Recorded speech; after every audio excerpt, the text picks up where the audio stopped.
everyone, welcome back to my channel. My name is Veronica. Thank you so much for clicking the link to watch my video. Let's get started. Alright, so I've been wanting to film this video for a little bit and I kind of got a little bit behind because, you know, life happens, but I'm officially 1 year old in the Air Force. Yes, 1. My anniversary date is actually August 1st of 16, so I'm actually 1. And then I've been at Malmstrom since September 20th, so I'm a little bit over a year, like a year and a week here at this base. So thank God I made it. I wanted to come and film a video for you guys. People who are wondering, you know, what is it like to be a lieutenant in the Air Force, how my experiences were, the good, the bad, the ugly, challenges I faced. So hopefully this video isn't too long. I'm going to try and keep it like together. But definitely on my COT videos, my question and answer, all my Air Force videos, you guys have been privately messaging me on YouTube, Facebook, Instagram, Twitter. Like, it's been crazy.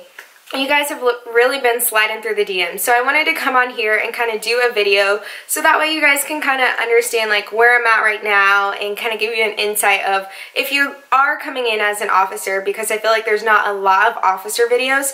If you're coming in as an officer, how does it feel to you? So first off, I would say the beginning when I got here last year, it was definitely challenging for me because I moved to a place where I knew no one. If you don't know, I'm stationed in Montana, and I'm in a small town. It has its pros and its cons. I would say for its pros for me is it's beautiful. Like, I look outside my window and it's just the mountains. Also, I think a pro for me would be really just how small it is. Even though I'm a city girl, I like larger, mid-sized, large cities. I do enjoy the traffic being minimal and actually getting to drive to the base in 10 minutes flat. That's a record. But yeah, so it's been kind of challenging. I do like the small town aspect feel because it's just a small town. You can tell Great Falls is really close-knit. You can also tell who are the military people. This is a predominantly Caucasian town, shocker. So diversity is a little bit low here. There are many ethnicities and whatever, like I said, because it is a military town. The whole town is based off of the base that I'm stationed at, so without our base, it would not be a functioning town.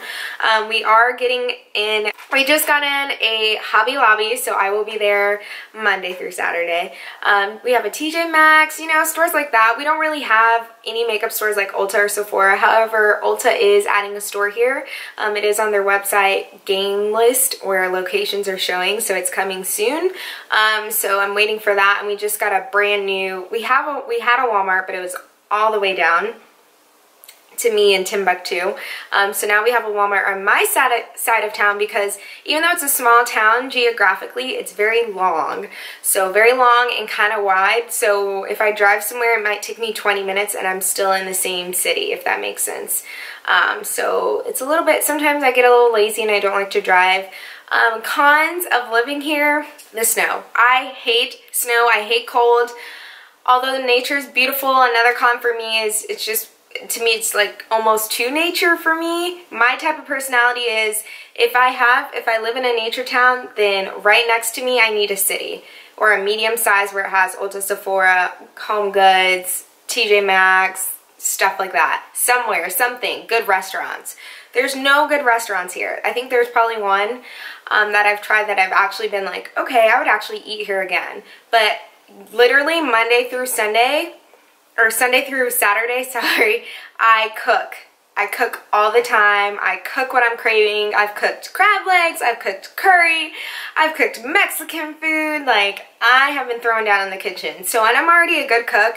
It's still not the same as when you go to your favorite restaurant, you know, but it'll do. So it has saved me a lot of money there, but at the same time I am buying groceries a lot. So that to me is like, ugh. The grocery store, the commissary here, it's not as good as the commissaries I've been to. The commissaries I'm used to have a ton of produce, a ton of things to choose from, very varied, you know, just a vast variety of things. I feel like here it's like when you buy their produce, it goes bad the same week. So that's one thing that I don't like. These are just little things, but I'm trying to give you like the overall whole picture of my experiences. So the stores here, they do have fresh farmers markets, stuff like that. Those are great, wonderful. You know, you're gonna pay a little bit more because to get produce out here is like, it's more expensive as opposed to some place that produces like constant oranges, constant produce. They have a lot of vegetation. There's water everywhere. Like, it's a dry state. It's cold. The biggest pro that I would say is we're close to Canada. So I actually went to Canada for my first time, and you guys can watch that on my channel. I went to Calgary, 4 hours away, 1 hour, 2 hours, 1.5 hours to 2 hours from the border, then 2 hours inland to Canada, or to Calgary. The slowest part is like changing from miles per hour to kilometers. So that was a little bit of a change up, and you have to drive a lot slower. So, but I've had my passport the whole entire time I've been born. I've always had a passport. My parents keep me on deck for a passport. And my dad renewed my last one, but I'm pretty sure I'm on the hook for the next one. So, but I have a few years before it expires. But yeah, so I really like it. So now let's get into the base. So I'm a lieutenant, fresh off the streets. I'm a second lieutenant, butter bar as they like to call us. Overall with my job, I'm a medical service corps officer. I like it. I think it's challenging. It's definitely not what I did on the outside. So I was actually doing health services administration in my civilian job. I worked at a level 1 trauma center hospital. So it was busy. We had all the services you could ever ask for. So I liked that. I liked having everything at my fingertips in one building that I worked for. The bad thing is I went from a hospital to a clinic. So that's adjusting. That's a lot of adjustments. Everything is a much smaller scope, very intimate. You see and know everyone in the clinic because it's just a small clinic. Every single Air Force base either has a clinic or a hospital. I think there's only 2 or 3 hospitals left, but everyone is clinic mode when it comes to an Air Force base. So they're very small clinics where you can get mostly everything that you need done and seen for, and then they'll refer you downtown or off base if it's a specialty. But if you go to bigger bases like Travis, they're going to have more specialties, more OBGYN, skin, you know, stuff like that. So for me, becoming an MSC and coming into military, I can't just focus on my job. I have to worry about political stuff. I have to worry about being a lieutenant. I have to worry about being a good leader because I am a flight commander and I'm over 2 functions. So I'm a dual-hatted flight commander, which means I'm over 2 flights essentially. And then there's your alternate duties, which if you're in the military, everyone's assigned alternate duties. So you have alternate duties like I'm a team chief, I'm security manager, I have all this other stuff. Like I'm over a lot of programs, and to me that's probably the worst part and the best part. The worst part because sometimes I just want to show up and I just want to do health services administration. I don't want to worry about being a lieutenant. I don't want to worry about anything else. I just want to do health services administration. The good part about it is I get to do so many things. So I'm never bored. It's always a challenge. It's always interesting. And I can put on my resume that I did more than health services administration. The good thing also too is like you get to meet and talk with great leadership, senior leaders. So I'm in a position where I have constant FaceTime with senior leaders. Because I'm a flight commander straight out the gate, I'm in most of the senior meetings. I'm in with the executive staff, you know what I mean? So that's a blessing, and I have a really, really strong group of commanders at my base. So even though it's a small base, it's cold, it's in the middle of nowhere, it is what you make it, and you hear that all the time. But I think it really helps paint a picture when you have really strong, awesome, good senior leaders. My group commander is awesome. He's different than your typical group commander. He's more involved, very supportive, straight shooter. My A is awesome, really looks over all of the MSCs. I feel supported. My squadron commander is awesome. I just had my squadron commander switch out, and I had a male at first, very personal, really cared about the mission, but he knew your name, all of your kids' names. He was awesome. And now I have a female strong officer, and to me that's super valuable because it's hard to find women who are in those positions. Even though we're all diverse now, things have grown, things have changed, let's be real. A female officer and their minority officer is hard to come by, to be honest. So I look up to my squadron commander a lot, and I look and mirror how she handles things and how she is in the room in her presence, and she's just a strong woman. Like, if I could define her, just strong woman.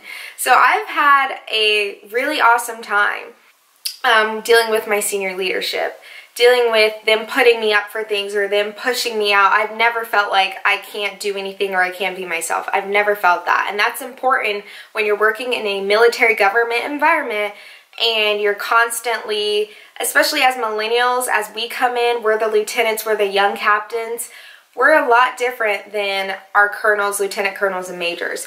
We want to feel like ourselves, but we also want to do our job. So at any point in time that a millennial does not feel like they can be themselves, we are out. No matter how much it is, well, maybe, no matter how much it is, how much benefits you get, we are out. So really, I feel like, at least at my base, my current situation, based off of my peers and myself, I feel like my leadership is so strong and I interact with them on a day-to-day basis, and I've had no issues. Now that we've talked about the good, let's go into a little bit of my challenges. My challenges have been probably from day one. So just a challenge of putting me in an environment where I'm not comfortable, putting me in a place where I have no familiarity. So that was a challenge for me. Another challenge is I've dealt with some personal issues within my job. Not necessarily my peers, but people who work below me. And that's kind of challenging because I'm a non-confrontational type of person, if you cannot tell. And that's not necessarily a good trait to have, because I do that in my relationship as well. And that's something I'm working on, is I avoid confrontation. I hate confrontation. I don't like it. And because I am an extroverted introvert, it drains me. Like, as soon as I get into my apartment, I have to be silent. I like to be by myself, just because dealing with so much interaction, and people go up and down. They're human. We're all humans. So they have their good days, they have their bad days, and a good leader doesn't just turn a blind eye when people are having issues or fights are happening. Not saying that fights actually happen, but you know what I mean?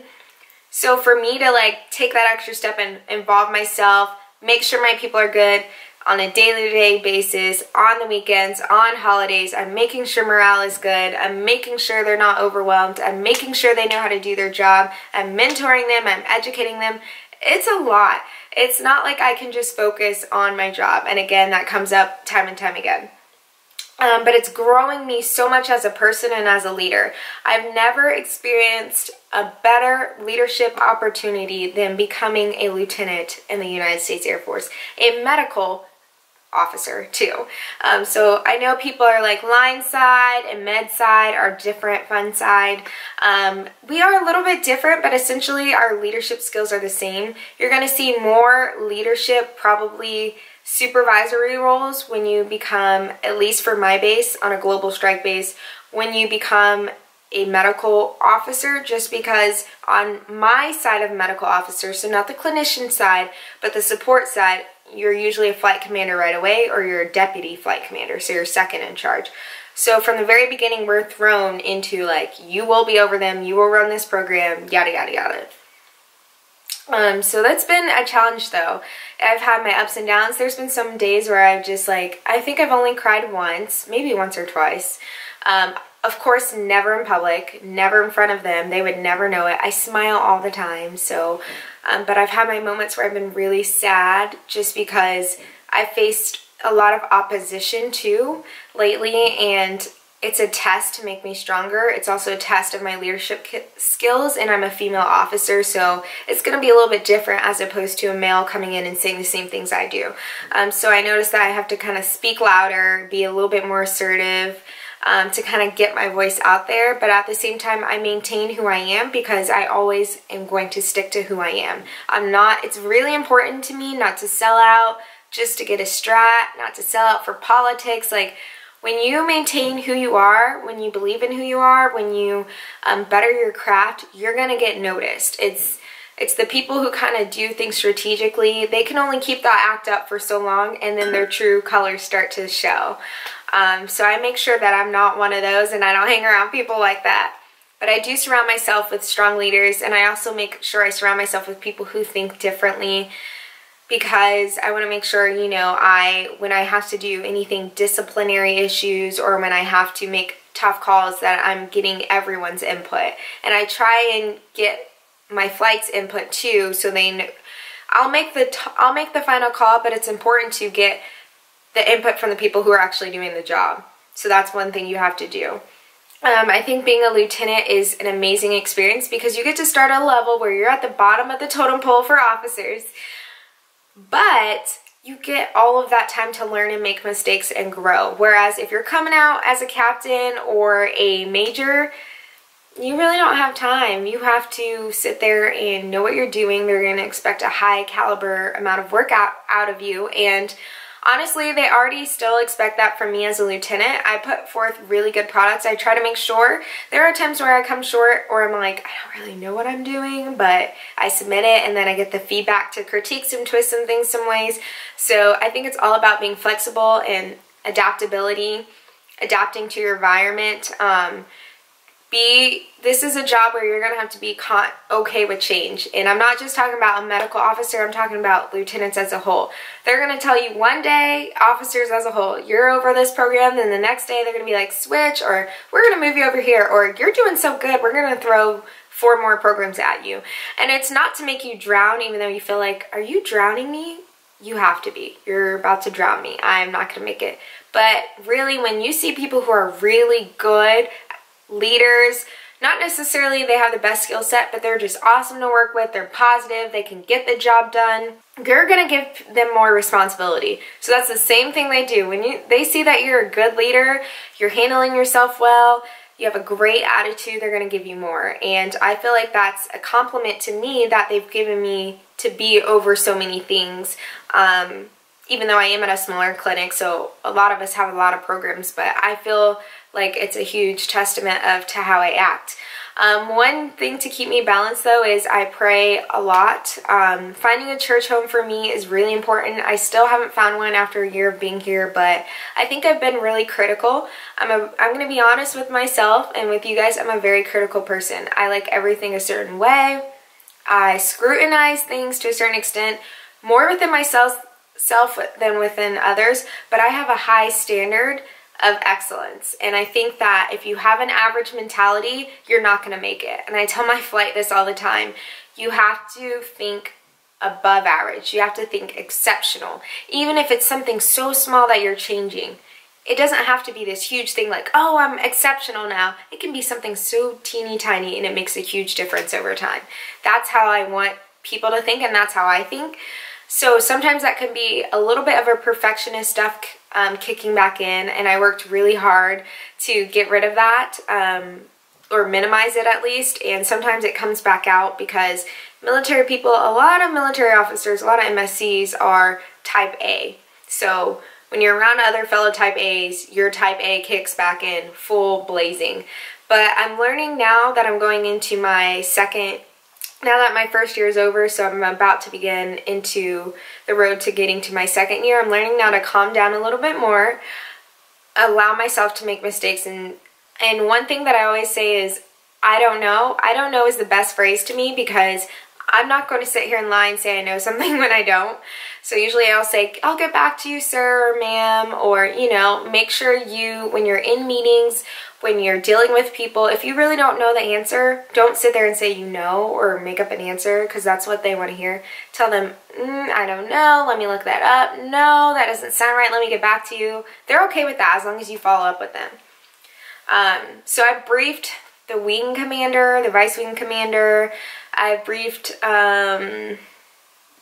just a lot of groups. I'm in meetings all the time. As a flight commander, as a leader, we have a lot of meetings, and we have to have a lot of meetings because everyone's busy. You have to get with everyone to keep status update. If you don't have meetings, as much as they're painful, if you don't have them, the functionality of work just falls. Like, you cannot get your stuff done. So I'm in meetings pretty much, I would say sometimes, depending on the day, it can be up to 50% of my day. 4 hours spent in just back-to-back meetings.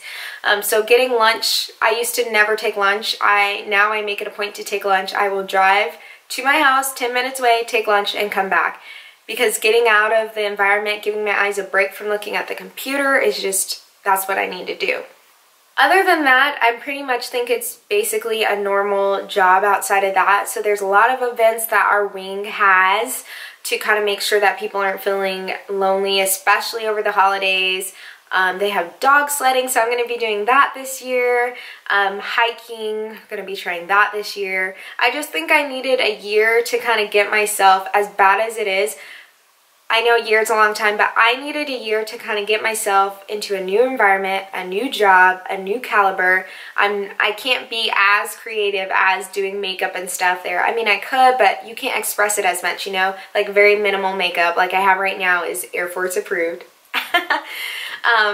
So I needed a whole year to transition. You know, I'm away from my boyfriend, now my fiance. I'm away from my family, away from my nephew, who I love, my friends, and so sometimes I do get down in the dumps, and I'd be sitting here lying to say if I didn't. I've had moments where I've just felt like, honestly, kind of depressed, but what brings me out of it is God and just talking to my family and recentering myself and realizing, like, I'm doing a job that only 1% of the world gets to experience, even less being a female officer and even less being a female black officer.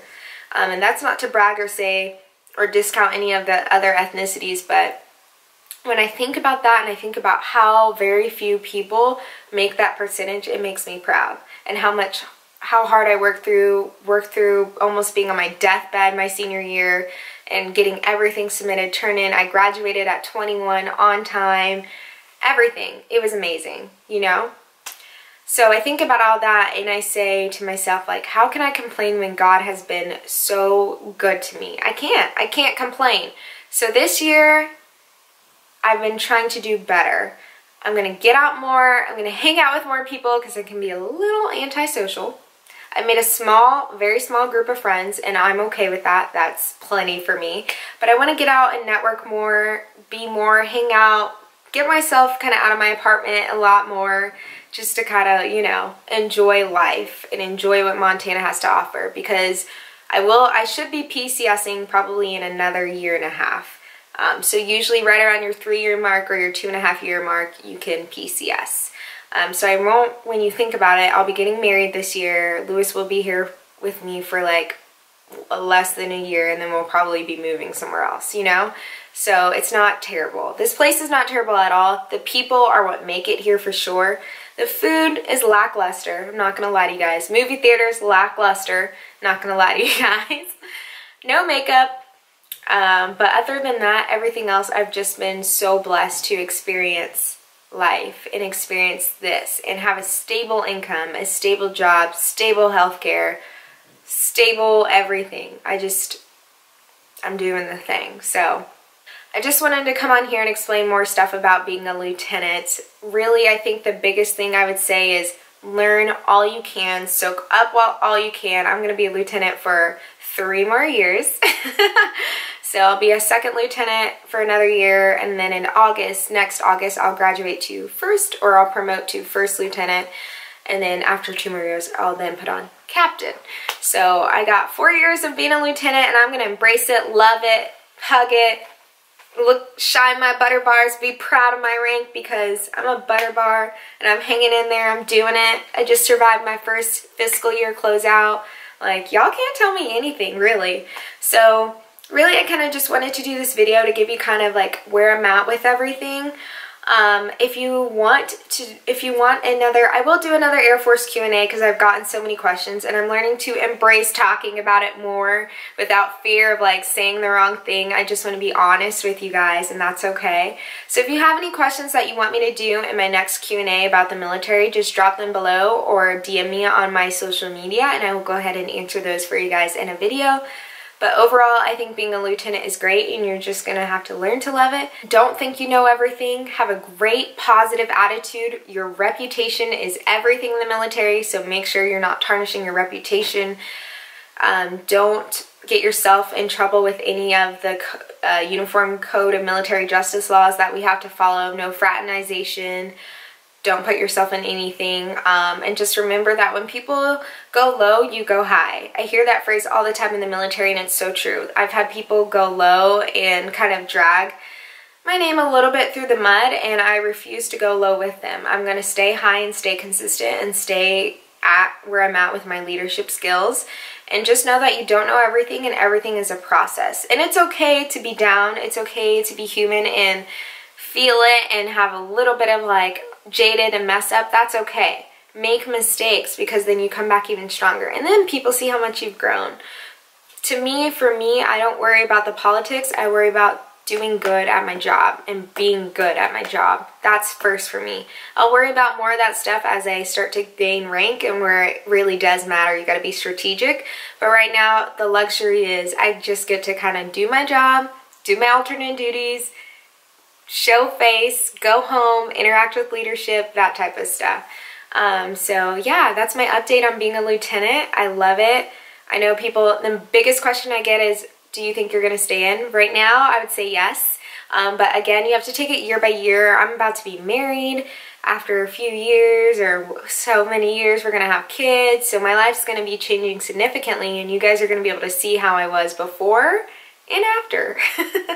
So right now, yes, I feel good. I'm happy to make this career. We're doing it. My fiance supports me. He's ready to be a military spouse, I think. So that's always good too.